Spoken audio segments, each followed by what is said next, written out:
আমরা অনেক ফোনে দেখি বলা হয় এটিতে ওআইএস ক্যামেরা আছে বা এটিতে ইআইএস ক্যামেরা রয়েছে। এই ওআইএস আর ইআইএস ক্যামেরা কি? প্রথমে চলে আসি ওআইএস বা অপটিক্যাল ইমেজ স্টেবিলাইজেশনে। অপটিক্যাল ইমেজ স্টেবিলাইজেশন মানেই বোঝা যাচ্ছে এটি ছবিকে স্টেবল করার চেষ্টা করে।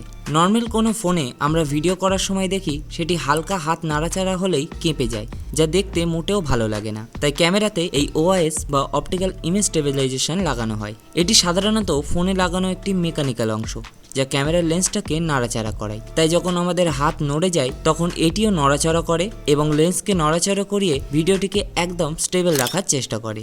এর সুবিধা হলো প্রথমত ভিডিওটি খুবই স্মুথ হবে এবং দেখতে ভালো লাগবে, আর দ্বিতীয়ত নাইট মোডে ফটো তোলার সময় যখন অনেকক্ষণ ধরে ফোনটিকে ধরে রাখতে হবে তখন এটি মোবাইলটাকে স্টেবল রেখে ছবিটাকে আরও সুন্দর করে তুলবে। এই ওআইএস ক্যামেরারই একটি বিকল্প রূপ হলো ইআইএস বা ইলেকট্রনিক ইমেজ স্টেবিলাইজেশন। এটি ওআইএস ক্যামেরার মতো মেকানিক্যাল অংশ নয়, এটি আসলে একটি সফটওয়্যার। এই ইআইএস ক্যামেরার ফোনগুলি সফটওয়্যারকে ব্যবহার করেই ভিডিওটিকে স্টেবল করে। ওআইএস ক্যামেরার মতো এটি অতটা স্মুথ ভিডিও দেয় না, তবে সস্তার ফোনগুলিতে ওআইএস ক্যামেরা দিতে না পারা গেলে এই ইআইএস ক্যামেরাই তার জায়গাটি পূরণ করে তোলে।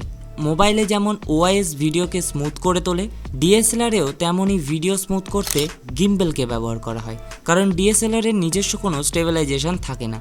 তাই হালকা নাড়াচাড়াতেই ডিএসএলআর ক্যামেরাটি কেঁপে যায়, তখন ভিডিওটি একেবারেই বিচ্ছিরি লাগে। তাই গিম্বেলকে ইউজ করে ভিডিওটিকে একদমই স্টেবল রাখার চেষ্টা করা হয়। বিশেষ করে ওয়েডিং ফটোগ্রাফির ক্ষেত্রে যখন কোনো গাড়ি করে যেতে যেতে ফটো তোলা হয় তখন ডিএসএলআরকে ধরে রাখা অনেকটাই কষ্টকর হয়ে তোলে। তখন এই গিম্বেলকে ব্যবহার করলে ভিডিওটি অনেকটাই স্টেবল হয়। তাছাড়া গিম্বেল দিয়ে সিনেম্যাটিক শ্যুটগুলিকে নেওয়াও অনেকটাই সুবিধাজনক।